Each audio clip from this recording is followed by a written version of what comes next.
que siempre les he dado las mismas instrucciones en cada sesión.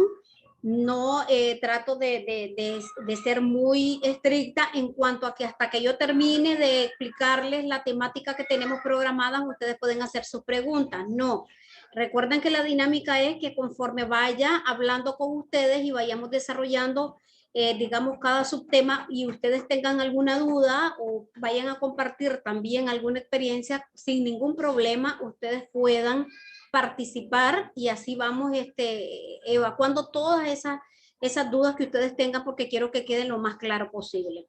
Tanto es así que ustedes saben de que ya hoy era la segunda y última parte de los contratos individuales. Lo que tienen en la sesión número 3 es lo correspondiente a las obligaciones tanto de trabajadores y empleadores. Las obligaciones están dadas en el artículo 17 y 18 del Código del Trabajo, lo que están referidas a la relación de trabajo, pero también hay obligaciones en materia de higiene y seguridad ocupacional. Entonces, ahí nosotros también referimos bastante a leyes como la Ley General de Higiene y Seguridad Ocupacional, que es la Ley 618. Pero prefiero siempre hacerles el abordaje de estos dos artículos del Código que ya les mencioné, al igual que a partir del artículo 100 del Código del Trabajo ya también habla sobre las obligaciones, prohibiciones y responsabilidades en materia de higiene ocupacional. Pero recuerden que la semana pasada, como íbamos abordando bastantes, digamos, subtemas en la parte de la contratación, no nos dio el tiempo para poder abordarlo todo. Aparte que estuvimos hablando un poco de los principios, algo que se nos había quedado pendiente de la sesión 1, y en la parte de los contratos individuales todavía estábamos viendo la parte de los requisitos. No terminamos los últimos requisitos, no sé si les parece que continuemos con eso. Previo a hablar de las obligaciones, porque de hecho son pocas, el material es más pequeño en esta sesión que en el anterior, y ya están dados porque lo que tienen ahí son las obligaciones que están en el artículo 17, 18, 100, 101, 103, 105 del Código del Trabajo. Entonces allí está, digamos, resumido, y ahí le recopilé la información que de manera digregadita están ahí, también adicionando lo de la ley 618.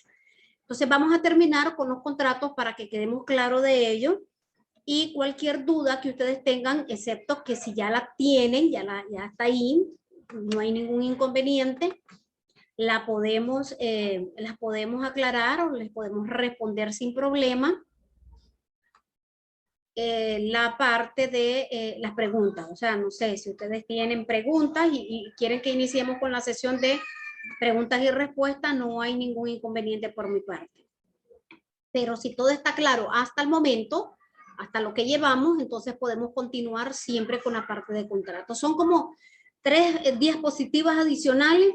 Lo que pasa que recuerden que esta es la que habíamos quedado la semana pasada, porque teníamos las definiciones que ya las abordamos, los requisitos que íbamos viendo, cada uno de los requisitos, el por qué era importante incorporarlos y tomarlos en cuenta al momento de la elaboración de los contratos escritos. Y todavía no hemos hablado de características y de elementos y la parte de los tipos de contrato, la clasificación. Entonces eso es lo que tenemos por abordar el día de hoy para poderles hablar un poco sobre las obligaciones, pero ya de antemano les digo los artículos que me apoyé para poderles hacer el material de la sesión 3. En caso de que por alguna razón no lo complementemos, ustedes puedan leer bien el material y también se auxilian con el Código del Trabajo. Habíamos quedado en cuanto a los requisitos, ya habíamos hablado sobre lugar y fecha, explicamos por qué era importante, hablamos sobre la calidad de las partes, cómo tienen ustedes que reflejar las generales de ley de las partes, que creo que en ese momento Xochitl nos acompañó, si no me equivoco, y nos aclaró o nos aportó de manera muy atinada las partes de lo que nos referimos, generales de ley. Y les aclaré cómo iban a reflejar ustedes las generales de ley de los tutores en el caso de adolescentes trabajadores, y también en el caso de que sea el empleador una persona jurídica. Okay, yo creo que ahí fue donde cerramos la semana pasada. La parte de la descripción de las tareas y lugar también lo vimos, porque les dije que era necesario que adicional al contrato individual en recursos humanos trabajaran con una descripción de cargo. La descripción de cargo es muy específica porque va para cada función. Vamos a darle chance a José. José estuvo también con nosotros la semana pasada. Bienvenido, don José. Y a ver, tenemos a Kevin. ¿Quién más tenemos pendiente por aquí? Creo que ya habilitamos y ya le dimos admisión a las 2 personas que nos habían requerido, si no me equivoco. Entonces vamos a ver a quién tenemos. Dígame. ¿Alguien iba a habilitar? ¿Alguien iba a participar? Me pareció que habían ahí intentado, pero bueno. Entonces estamos hablando en cuanto a la descripción de cargo y que era importantísimo que lo tuvieran como un documento adicional al contrato, no incorporar dentro de los contratos individuales todo el desglose y el detalle muy específico de las funciones a desempeñar porque lo cargarían demasiado. Entonces deben de trabajar con esa descripción de cargo o fichas ocupacionales, cualquiera de los dos es válido, y eso va dentro del reglamento interno, perdón, dentro de los contratos individuales, porque al momento que el trabajador lo va a firmar, lee el contenido del contrato individual, recursos humanos, que es el que tiene la responsabilidad de irle explicando cada una de las cláusulas, o sea, el contenido de las cláusulas del contrato individual, para que quede lo más claro posible y pueda efectivamente poner su consentimiento y firmar el contrato individual. Y adicional, pues va la hojita ya del detalle de las funciones y no cargar. Entonces, hasta ahí. Vamos al siguiente requisito, que eran las jornadas. En las jornadas, como les hacía referencia al inicio de la clase de la semana pasada, o la sesión 2, les hacía referencia que existen jornadas ordinarias de trabajo, existen jornadas extraordinarias y existen jornadas especiales, que en la próxima sesión ya vamos a abordar jornadas y ahí yo les voy a ampliar cada una de esas jornadas especiales que a veces las desconocemos y cuándo son consideradas jornadas extraordinarias. Aquí básicamente la mayoría de contratos, excepto cuando son adolescentes trabajadores, sí ya tienen una jornada especial de trabajo, porque recuerden que un adolescente únicamente puede elaborar 6 horas al día, 30 horas semanales, y no puede realizar jornadas nocturnas o jornadas extraordinarias tampoco. El código, aun cuando se escuche bonito o romántico el código del trabajo, en la práctica no es así, en el sentido de que dice de que el adolescente trabajador el que debe de, digamos, seleccionar cuál es la jornada que mejor le convenga trabajar, con el objetivo, la finalidad de que tenga tiempo suficiente para seguir con sus estudios o su educación pública, porque así lo pone el código, como una educación pública. Entonces es el trabajador el que puede, de conformidad a sus horarios escolares, escoger el horario de trabajo. Pero les decía que era muy romántico porque en la práctica no es así. Aquí el empleador siempre es el que tiene la fuerza coercitiva, en el sentido de que si quieres trabajar, vas bajo mis condiciones y estos son los términos que te ofrezco, si te parece bueno, y si no, pues no. Y no te contratan. Y sabemos que con gran necesidad estos adolescentes tienen que buscar efectivamente cómo laborar para poder seguir estudiando, para ayudar a los ingresos de las familias, y etcétera, y etcétera. Hay muchas causas. Entonces, es el empleador el que impone el horario. En la práctica, esa es la realidad. Y no debería de ser así. Eso dentro de una jornada especial. Cuando ya estamos hablando de una jornada ordinaria de trabajo, estamos hablando de los 3 jornadas normales que conocemos, que es la diurna, la nocturna y la mixta. Dentro de la jornada diurna ya saben que el máximo de horas permitidas son de 8 horas. En la jornada mixta son 7 horas y media y la jornada nocturna son 7 horas. O sea, 48 horas, 45 horas y 47 horas. Eso en los diferentes turnos, esos son ordinarios. En el contrato individual es necesario que especifiquen ese tipo de jornada. Cualquiera de los 3 de las subclasificaciones que tenemos en la jornada ordinaria, ¿qué quiere decir? Que tienen que poner hora de entrada, hora de salida y días de la semana que tiene que trabajar. Esa es la parte de la jornada que tienen que señalar. No basta con solo poner que va a estar sometida a una jornada diurna, a una nocturna o una mixta. No, tienen que poner a qué hora va a iniciar sus labores, a qué hora va a terminar, y si va a ser de lunes a viernes o de lunes a sábado, y sábado sería de 8 a la 1 o de 8 a las 12 del mediodía. Todo eso lo tienen que especificar, porque de conformidad a eso, al momento que se revisa o al momento que el trabajador va a ir a demandar alguna prestación y dentro de ello incorpora las horas extra, la hora extra se verifica. Así lo hacen los inspectores del Ministerio del Trabajo, así lo hace el juez del trabajo, en el caso que vayan a demandar a la vía judicial, revisan la jornada a la cual las partes de común acuerdo consintieron en el contrato y que era de lunes a viernes, por ejemplo, de las 8 a las 4 o a las 5 de la tarde. Y cualquier hora excedente a ese límite que está en el contrato, que se evidencia a través de los controles de entradas y salidas, entonces ya exigen al empleador que los compute y los pague como horas extras. ¿Okay? Como horas extras, no como horas extraordinarias, no, es hora extra, que es diferente a horas extraordinarias. Entonces, por eso es importante detallar los días y las horas específicas en que va a trabajar. El siguiente requisito, el ámbito temporal. Cuando hablamos del ámbito temporal, es que tienen que especificar en el contrato si va a ser un contrato determinado o un contrato indeterminado, que son las únicas dos modalidades o clasificación que tenemos en nuestro Código del Trabajo. No hay otro contrato distinto que hay. A veces me pregunta, pero ¿cuál es el contrato de los guardas de seguridad? Porque los guardas de seguridad a veces laboran, por ejemplo, 24 por 24, 48 por 48, y al final pues no se logra determinar que lo ponen con un contrato, por ejemplo, de prueba hasta de 3 meses o 90 días previo a una contratación ya indefinida. Entonces son muchos los aspectos que ustedes a veces preguntan. En este particular, estos trabajadores bajo este tipo de actividad económica deben de someterse a una jornada igual de las que están dentro de la ordinaria. Y aparte de eso, deben de determinar si es un contrato determinado o indeterminado. Si estamos hablando que el trabajador de previo va a estar de prueba 90 días, eso es ilegal porque no existen en los contratos de tiempo indeterminados periodos de pruebas que exceden de 30 días, que ese es el máximo que es permitido. Ya, o que lo condicionan, que primero va a estar de prueba 60 días y que hasta después verá el desempeño, y si lo tuvo de manera positiva, entonces ya va con una contratación indefinida. No, solo en los contratos, y que quede claro, ya es un contrato indefinido desde el momento que le incorporan periodo de prueba, y ese periodo de pruebas no puede exceder de 30 días.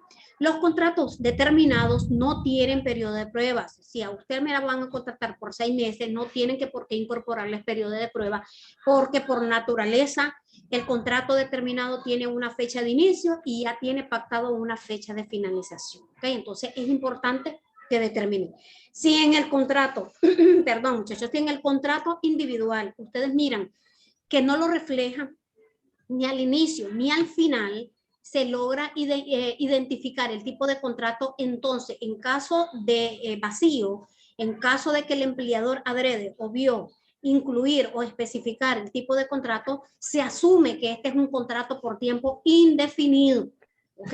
Indefinidos. Entonces hay que ser cuidadoso, indistintamente que exista una cláusula más adelante que determine una fecha de inicio y a veces te ponen una fecha de finalización. Pero más adelante vamos a ver en la parte de la clasificación en cuanto también a la duración de los contratos de tiempo determinado. El siguiente requisito, tenemos la cuantía y la modalidad de pago. ¿A qué está referido eso? Que se tiene que especificar cuál es el salario mensual que va a percibir el trabajador en el caso de que sea mensual, en el caso de que sea catorcenal, en el caso de que sea semanal, etcétera. O sea, entonces la modalidad de pago es esa misma, que quiere decir, si me le van a especificar a un trabajador que va a devengar un salario mensual, por ejemplo, de 10,000 Córdoba, deben de especificar en esa misma cláusula que van a ser pagaderos los últimos días de cada mes, o que van a ser pagaderos de forma quincenal, los días 15, los días 30 o último día de cada mes, o en el caso de que van a establecer pagos semanales, deben de establecer efectivamente que el monto a pagarse por cada semana, no el monto mensual, porque hay mucha violación a ese aspecto dentro de los contratos individuales, porque por ejemplo le ponen, va a devengar un salario mensual de 10,000 Córdobas, el cual se pagará de forma semanal la cantidad de 2,500 Córdobas, porque asumen ya de antemano que ese mes va a tener 4 semanas. No todos los meses tienen 4 semanas, y no nos equivoquemos, porque cuando hablemos y abordemos la parte del salario, ustedes van a ver cuántas fórmulas hay y existen para poder calcular salarios promedio cuando las modalidades de pago son distintas a las mensuales y a las quincenales. Entonces, cuando ya estamos hablando de semanal, el Seguro Social toma en consideración 52 semanas al año. Entonces, nosotros igual tomamos en cuenta esas 52 semanas para poder establecer cuál sería ese salario promedio mensual. Entonces, hay meses que son de 4 semanas, hay meses que son de 4 semanas, 2 días, pero también hay meses que son de 4 semanas y 3 días. Entonces, si ustedes automáticamente aceptan de que se les va a pagar ya de manera establecida y fija 2.500 cada semana, automáticamente en la vía judicial sí se puede recuperar, aunque sea un poquito, porque estamos hablando de una diferencia a veces que se puede dar de 400 hasta 500 córdobas, pero ya un trabajador de escasos recursos o clase media ya es bastante ese dinero. Y si estamos hablando de más de 10 trabajadores, imagínense cuánto es lo que se puede ahorrar un empleador al no pagar esa colita adicional por no aplicar los factores correspondientes. Entonces es importante señalar esto. En cuanto a la firma, ya es el último requisito que tenemos: firma, impresión digital o firma ruego. Son todos, digamos, aspectos muy distintos. Y aun cuando el Código del Trabajo establezca la parte de la firma digital o firma ruego, cuando nosotros ponemos siempre la palabra o, es como que estamos diciendo que es igual, o sea, o lo llamas de esta manera o lo llamas de la otra, pero es incorrecto. ¿En qué sentido? Porque cuando estamos hablando de huella digital es una cosa y cuando estamos hablando de firma ruego, eso es otra cosa. Cuando nosotros ponemos de manera directa nuestra firma y la estampamos en los contratos individuales o la reflejamos en los contratos individuales, no hay ningún problema. Cuando estamos hablando de que se van a auxiliar de la impresión digital, estamos hablando de que cuando el trabajador porque no sabe leer ni escribir, pero recursos humanos que tiene la obligación de explicar el contenido del contrato está satisfecho y está de acuerdo con lo que está contemplado en el mismo, simplemente a través de las almohadillas, las tintas, preferiblemente azul, tienen que poner su huella digital en el contrato dando su consentimiento. Ese es cuando nosotros estamos hablando de una impresión digital. Pero cuando hablamos una firma ruego es diferente. Cuando hablamos de una firma ruego es cuando el trabajador no hay manera o tiene algún tipo de capacidades especiales que le imposibilite poder poner su firma y su impresión digital, porque puede ser que no tiene sus miembros superiores y por tanto no puede firmar. En ese sentido, pero tiene todas sus facultades mentales, por tanto tiene la capacidad civil necesaria para poder suscribir un contrato individual. Entonces, en este particular se auxilian de terceras personas, preferentemente que sean familiares que lo acompañen, para que ellos estén también claros del contenido del contrato y que sea esta persona la que va a firmar en nombre del trabajador, ya en representación del trabajador, pero le van a poner firma ruego y le tienen que poner el nombre de la persona que va a firmar a ruego y el número de cédula. En el caso que el trabajador no lleve a ningún familiar, perfectamente ustedes pueden auxiliarse de algún trabajador preferible del área productiva o del área de base. Pues no se recomienda que sean trabajadores administrativos para no poner en duda posteriormente esa firma ruego. Y para poder tener mayor seguridad el empleador también para posibles demandas o denuncias que vayan a hacer los trabajadores, porque a veces sucede, busquen 2 testigos adicionales que den fe de que X persona va a firmar a ruego en lugar del señor fulano de tal quien se está contratando. Entonces, tienen que especificar en el contrato. Entonces, como pueden ver, lo que son la impresión digital es totalmente distinto a la firma a ruego, pero a veces sucede, ya ha habido casos que algunos estudiantes me han expresado que sí, que ya no entendían por qué se hacía eso y que ellos tuvieron experiencia de ver en sus centros de trabajo que se buscaba otra persona para que firmara en lugar de los trabajadores cuando tenían algún tipo de impedimento físico que les impedía firmar o poner su huella digital. Entonces, ahí tenemos los requisitos. Como ustedes pueden ver, todos tienen una utilidad, todos son importantes. Y el hecho de incorporar cada uno de estos requisitos dentro de este contrato no quiere decir que lo vamos a cargar o que vamos a hacer un contrato de 3, 4 o 5 páginas y peor tamaño legal. No, esto lo podemos hacer con todos los requisitos. Ustedes pueden elaborar un contrato que una hoja o un folio tamaño carta perfectamente les puede alcanzar el contrato individual. Y si lo hacen con un vocabulario bastante sencillo, en la cual el trabajador comprenda y entienda el contenido del mismo. No sé si por el momento tienen alguna pregunta respecto a los requisitos, antes de entrar a explicarles la parte de las características de los contratos individuales. Lo que es las características y los elementos no los van a hallar en el Código del Trabajo. ¿Okay? Los requisitos están en el artículo 19, en el artículo 20 del Código, porque en el artículo 19 tenemos la conceptualización de lo que es relación laboral y contrato de trabajo, pero ya en el artículo 20 ya tenemos los requisitos necesarios para elaborar un contrato individual de trabajo de forma escrita.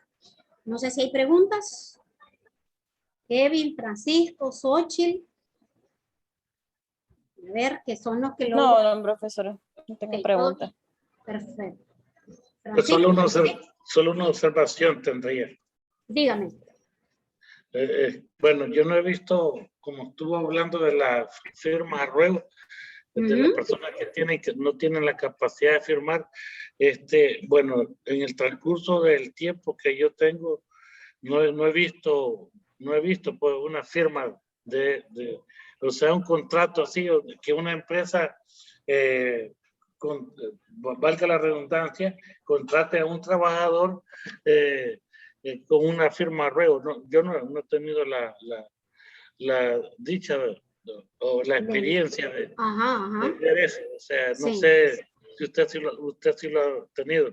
Sí, yo los he tenido. Por eso es, en virtud de que son muy pocos, Francisco, es que ahora el Ministerio del Trabajo, en virtud de cuidar, digamos, las libres contrataciones y el derecho que tienen las personas al empleo, ellos consideran de que no se da mucho porque las empresas los discriminan y no quieren contratar a personas con estas capacidades especiales. Por eso que el Ministerio hoy por hoy, en las visitas que hace a las empresas, les exige que por lo menos tengan una persona mínimo contratada con capacidades especiales para efecto de que cumplan, porque ahora ya lo incorporaron en el acta de inspección. Entonces, ¿qué es lo que sucede? Que cuando no logran evidenciar a personas con capacidades especiales, les infraccionan esos bloques. ¿Por qué? Porque las capacidades especiales no necesariamente tienen que ser limitaciones evidentes. ¿Qué quiere decir? Que el trabajador